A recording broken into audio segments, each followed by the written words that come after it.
वो बोलते हैं ना कि अब पछताए क्या होत जब चिड़िया चुग गई खेत। आपके लिए वही मैसेज है। अब जो इंसान को आपने बहुत लंबे टाइम तक चेज किया था, जिसको समझाया था, मनाया था, जिसको ये बताने की कोशिश की थी कि उनके लिए आपके लिए वो कितने ज्यादा इंपॉर्टेंट होनी चाहिए, अब आप ना उस सिनेरियो में, आप उस एनर्जी में आ गए हो कि अब आपको चेज करना बिल्कुल पसंद नहीं है। अब आपने लेट गो कर दिया है। बहुत टाइम तक आपने जितना करना था किया।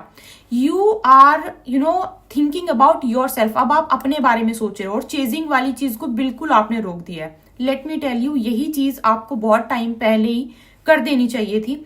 चेजिंग वाली चीज में अगर आप इस टाइम पे ये सोच रहे हो ना कुछ हो नहीं रहा है, यू कैन एक्सपेक्ट एक तरह से आप ये बोलो कि मैजिकल, आपको लगेगा ये कैसे हो गया, लेकिन एक अनएक्सपेक्टेड आपकी सामने से बातचीत होना, कहीं ना कहीं से कोई शुरुआत करने की कोशिश करेगा स्पेसिफिकली उसके लिए जिसके पीछे आपने अपना बहुत टाइम निकाल दिया, इसको डायरेक्टली इनडायरेक्टली चेज किया। और चेजिंग का मतलब ये नहीं होता है कि सिर्फ आप उनसे बात करने के जो है ऑप्शंस ढूंढते रहे, नहीं। जिसको आपने यूनिवर्स से मांगा, आपने मांगा कि वो इंसान आपसे बात करे, आपने बहुत लंबे टाइम तक वो चीज की, नाउ दे वो अब उनको ये चीज पता है कि अब आप चेज बिल्कुल भी नहीं कर रहे हो। जैसे आपने अपनी चेजिंग रोकी, अब उनको बहुत ज्यादा फर्क पड़ना शुरू हुआ है। अब उनको बहुत रिग्रेट हो रहा है कि ऐसा क्यों किया, और क्यों अब आप उनके बारे में ज्यादा सोच नहीं रहे हो, ये भी उनको बहुत बॉदर कर रहा है।